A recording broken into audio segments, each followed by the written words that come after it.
Kashipur roadways depot की तस्वीर बदलने को तैयार एआरएम राजेंद्र आर्य। कार्यभार संभालते ही एक्शन मोड में। काशीपुर रोडवेज डिपो में हाल ही में हुए तबादले के बाद कार्यभार ग्रहण करते ही नए एआरएम राजेंद्र आर्य पूरी तरह एक्शन मोड में नजर आए। उन्होंने साफ कर दिया कि उनका कार्यकाल केवल औपचारिकता तक सीमित नहीं रहेगा, बल्कि यात्रियों की सुविधा और डिपो की दशा सुधारना उनकी पहली प्राथमिकता होगी। मीडिया से बातचीत में राजेंद्र आर्य ने स्वीकार किया कि डिपो की वर्तमान स्थिति बेहद दयनीय है और इसे बदलना ही उनका सबसे अहम लक्ष्य होगा।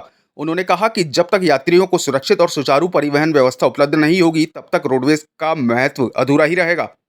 फ्लाईओवर बनने के बाद बसों को जाम और अव्यवस्था का सामना करना पड़ रहा है। इस पर उन्होंने कहा कि अगर फ्लाईओवर से सटी सड़कों की मरम्मत और अवैध निर्माण हटवा दिए जाएं, तो बसों की आवाजाही बेहद आसान हो जाएगी। इसके लिए वह जल्द ही संबंधित विभागों को पत्र भेजने वाले हैं। डिपो परिसर की बदहाली पर भी उन्होंने गंभीर चिंता जताई। टूटे हुए खड़ंजे और खराब ढांचों की वजह से बसों और यात्रियों दोनों को परेशानी झेलनी पड़ती है। राजेंद्र आर्य ने कहा कि रखरखाव और मरम्मत के लिए मुख्यालय से धनराशि की मांग की जाएगी, ताकि डिपो की छवि सुधारी जा सके।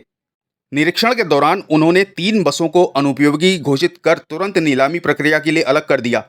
उनका कहना है कि यात्रियों की सुरक्षा से किसी भी हाल में समझौता नहीं किया जाएगा। साथ ही उन्होंने बताया कि नई बसों की मांग पहले ही मुख्यालय को भेज दी गई है और उम्मीद है कि काशीपुर को जल्द ही नई गाड़ियां मिलेंगी।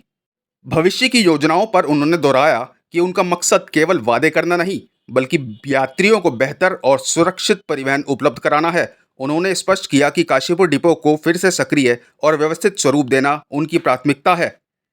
अपने शुरुआती कदमों से ही राजेंद्र आर्य ने साफ कर दिया है कि डिपो की सूरत बदलने की दिशा में अब ठोस परिणाम जल्द ही सामने आएंगे। यात्रियों को अब उम्मीद है कि लंबे समय से उपेक्षित काशीपुर रोडवेज फिर से एक नई रौनक के साथ खड़ा नजर आएगा। हाँ, वर्तमान में काशीपुर बस स्टेशन की स्थिति दयनीय है। फ्लाईओवर बनने के बाद यात्रियों को काफ़ी परेशानी का सामना करना पड़ रहा है, क्योंकि यात्रियों को अपने गंतव्य में जाने के लिए सही जानकारी और सही जगह पे बस उपलब्ध नहीं हो पा रही है। क्योंकि बसें जो हमारी लॉन्ग रूट की, चाहे वो टनकपुर से आएँ या कुमाऊँ से आएँ या रामनगर साइड से आएँ, तो वो स्टैंड को नहीं छू पा रहे, क्योंकि स्टैंड में आने में बसों को काफ़ी परेशानी है।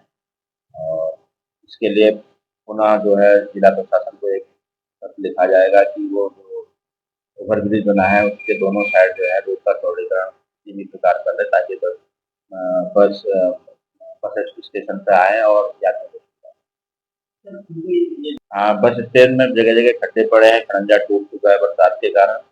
इसमें अपने निगम मुख्यालय को इसके मेंटेनेंस के लिए पत्र लिखा जाएगा। बाउंड्री वॉल भी टूटी हुई है और घास भी काफ़ी उगी हुई है। घास तो जो है क्षेत्रीय स्तर पर कर ली जाएगी, लेकिन ये जो बड़ा काम है इसके लिए मुख्यालय से मांग की जाए।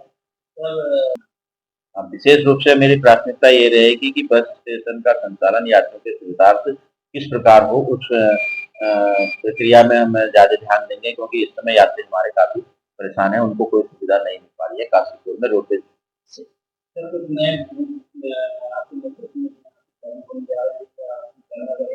किस प्रकार से नए यात्रियों को जो नई सुविधा मिलती है, सर्वप्रथम तो ये बात ये है कि इस समय हमारे पास जो निगम का अपना रेट है वो काफ़ी पुराना है और जो नीलामी के मानकों को पूर्ण करने की स्थिति में पहुंच रहा है।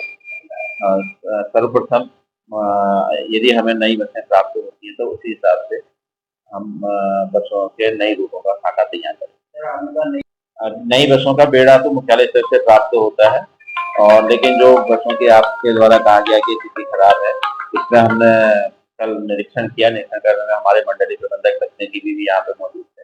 इसमें हमने 3 बसों को नीलामी से प्रस्तावित कर दिया, जो संचालन से हटा दी।